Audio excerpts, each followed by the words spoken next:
Hi, I'm Nate from Recapped Now. Today, I'm going to recap a 2004 drama comedy movie called Eurotrip. After graduating from high school, Scott gets abandoned by his cheating girlfriend, Fiona, who dismisses him as predictable. Despite this, he still attends the graduation party with his best friend Cooper. They meet their buddy Jenny and her twin brother Jamie. Jenny, the twin, is eager to visit Paris during their next European trip. Fiona approaches a guy on stage who is addressing the song to the craziest women in bed. Scott remains in shock as the rest of the crowd cheers. The song's lyrics read, "Scotty doesn't know how I did it every Sunday with Fiona." Scott indulges in binge drinking and vents his emotions at home. He receives correspondence from his German pen pal, Mika, whom he has known for a few years. Mika regrets Fiona's breakup and offers to visit America to meet in person. Scott, who is inebriated, believes Mika is a predator and warns him to keep away. In the morning, Scott's brother reads his emails and reflects on his violent rejection of a German girl. Scott shows him a snapshot of the person he is still puzzled about. His brother explains to him that Mika is a popular feminine name in Germany, akin to Michelle in English, and that she is a stunning woman. Mika confronts Scott in Berlin. Cooper visits Scott, who confesses his error with Mika. Scott loved conversing with her and now realizes he has feelings for her. However, he is unable to reach her. Cooper believes his only option is to personally apologize to Mika in Berlin.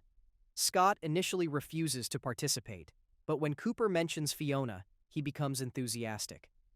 Cooper decides to work as a courier in Germany to deliver a box to a nearby location due to financial constraints.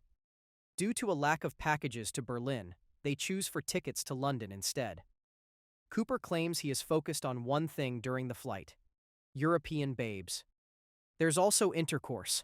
They arrived in London. In England, the minimum drinking age is 18. Thus, they typically visit a local bar first. Unfortunately, they are approached by soccer hooligans who claim to be from a private Manchester United fan group.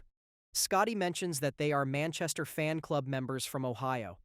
The thugs invite him to sing their theme song. Scott tries to back down, but the thug refuses to give up. He starts singing a strange tune, which is blatantly inappropriate as everyone prepares to kick their ass. Maynard, the biggest fan, praises the song and opens 2 bottles of beer for them, prompting them to sing it repeatedly. Mika's friend unblocks Scott's email the following day, and she expresses her love for him. Her friend grabs her and kisses her on the desk, causing Scott to wake up. It was a dream. He and Cooper are still among Manchester United fans after a wild night and have no idea where they are going. Maynard informs Scotty that they are on their way to watch the game in Paris. Scotty remembers the twins are in Paris and calls them. In Paris, Scott and Cooper are able to meet up with the twins after escaping from the Manchester fans who are attacking someone. The two inform Jamie and Jenny of the problem with Miki. Scott traveled to Europe specifically for a female, which the twins find surprising. Jamie and his new camera, purchased after 4 years of saving, visit the Louvre. Unfortunately, the line outside the museum is longer than predicted. Cooper finds the robot unsettling, prompting Scott to try playing one as well. After the other robot's territory is violated, they fight. Scotty eventually wins by crushing the rival robot's eggs. Cooper invites the twins to join them in Berlin as the group leaves a restaurant. Jenny agrees, but Jamie hesitates. Scott's persuading skills lead to a speedy decision. Jamie puts train tickets, money, and passports in his travel money belt to prevent theft. Cooper finds a lovely piece of buns, but it turns out it's only Jenny. Does not even consider being a girl. To thoroughly enjoy their Euro trip, they make several stops before arriving in Berlin. As they sing "Scotty Doesn't Know" in their compartment, a Frenchman joins them and sits between Cooper and Jamie. Despite the presence of other unoccupied compartments, the linguistic barrier prevents them from assisting him. Jamie must sit alone on the Frenchman's side because to his unusual behavior. In the next tunnel, the situation escalates and the Frenchman is booted out. Cooper is compelled to visit the nude beach in Cron-sur-Mer, northern France, after learning about it. They prepare to behold the sight, but are underwhelmed by the sausage party. The situation worsens when Jenny arrives and the beach crowd spots a female. They get back on the train and proceed to Amsterdam. Cooper reassures Scotty that whatever he says to Mika will be fine. Scott has another dream about Mika, in which they kiss. On the train, the Frenchman repeatedly touches and licks Scott. In Amsterdam, they must wait until the morning for the next train. Cooper discovers a flyer about a popular club in the city's red area and takes advantage of the opportunity to see the city's attractiveness. The others don't agree. Cooper, alone and joyful, is greeted by the hostess, who informs him that this is the most sexual club in Amsterdam, where all his wishes would be fulfilled. When the hostess finds he is American, she advises him not to say anything else, as she understands what he wants. Scott and Jenny are seated in a coffee shop, enjoying legal hash brownies. Meanwhile, Jamie visits a camera store to replace the battery and clean the camera. The saleswoman compliments Jamie's camera and recognizes his expertise. She also mentions Jamie's attractive appearance. She asks him to join her in the rear. Jamie's innocence captivates her, prompting her to kneel and hug him with her mouth. At Cooper's, the hostess explains that customers often yell no, but mean yes, so she offers him a safe phrase to pronounce. Customers will not respond until they hear it. Stop. Cooper does not want them to stop and does not check. He is handcuffed to the bed. The hostess cries, "Let us get started." The vibe in the room shifts when Hans and Vander enter for foreplay. Cooper recalls the safe word as they prepare to secure his family's jewelry. Unfortunately, he cannot read it and is left in suspense. Jamie, still hugging, is robbed of their money, passports, and tickets. Meanwhile, Jenny and Scott start laughing uncontrollably. Scott suspects they were sold a faulty batch of hash brownies. The waiter informs Scott that it is a basic bakery. Don't sell hash brownies. Cooper summons the "Fluggin' something something" to get the safe word correct, but it is not what he expected. Three people meet, but choose not to discuss what transpired. Jamie, fresh from a robbery, describes the experience as enjoyable. They attempted to hitchhike to Berlin. Cooper is upset because Jamie was the only one who got to hook up in Amsterdam. After a time, a car stops and the driver does not speak English. Scott asks the driver in bad German if they can transport them to Berlin. The driver reminisces on his experiences in Berlin and vows never to return. Scott accepts this as a yes. They've landed in Bratislava, Slovakia. The sight is horrible. When the animals express their dissatisfaction, the local informs them that a train is now being built. They count their extra cash and find $1.83. The Bratislav exchange rate allows them to stay at a beautiful hotel with top-notch service and cuisine. Scott gives the crew a cent. The staff quits and plans to build their own motel.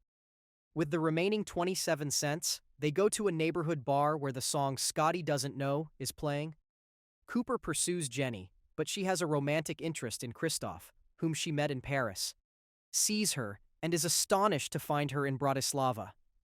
After learning that he owns the club, she follows him to the VIP room. Three youngsters consume the Green Fairy, an allegedly forbidden drink in the US that creates hallucinations. They supposedly feel nothing. Then Jenny returns to grab a drink. Christoph's marriage and bisexuality prompted her to leave. Cooper feels like a loser when he watches Jamie having a sexual encounter with someone, until they turn around and see it's Jenny. After a while, they realize it and are both shocked. Cooper continues to mock the twins, which causes Jamie to feel embarrassed. The random local offers them a ride to Berlin. When they arrive Berlin, Scott locates Mika's apartment building. Mika's father opens the door and informs Scott that she is away for the summer.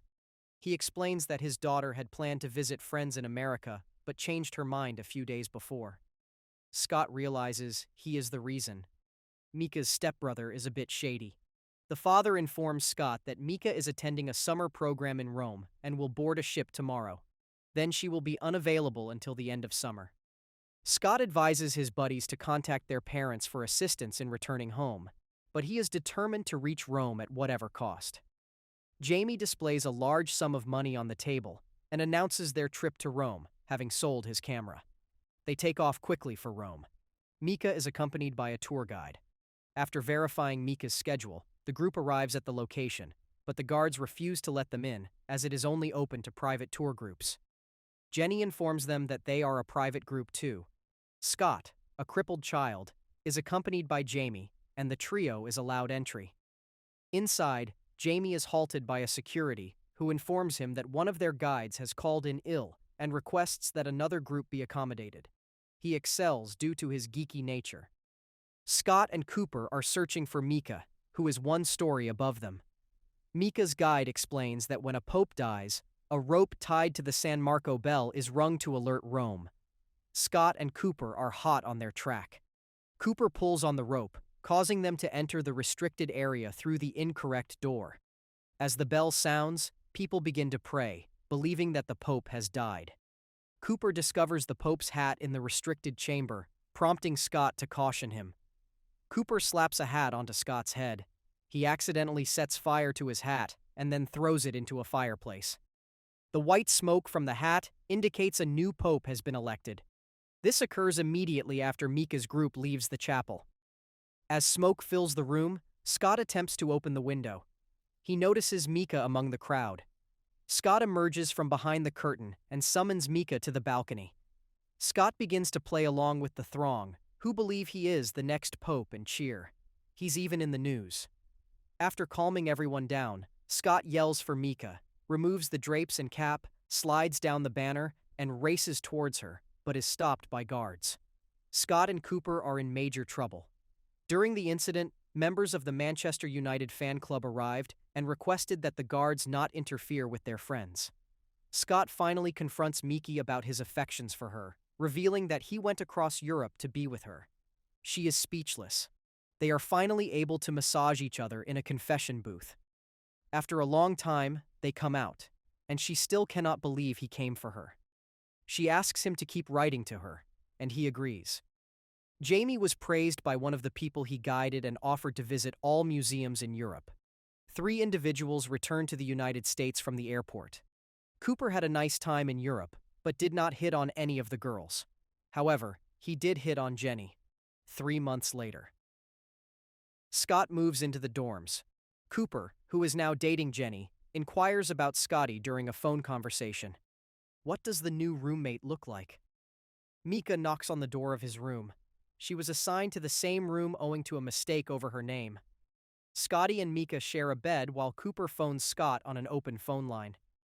Please do hit that like button if you enjoyed the recap. Don't forget to subscribe and ring the notification bell for more movie recaps. Stay tuned for our next cinematic adventure, and until then, happy watching.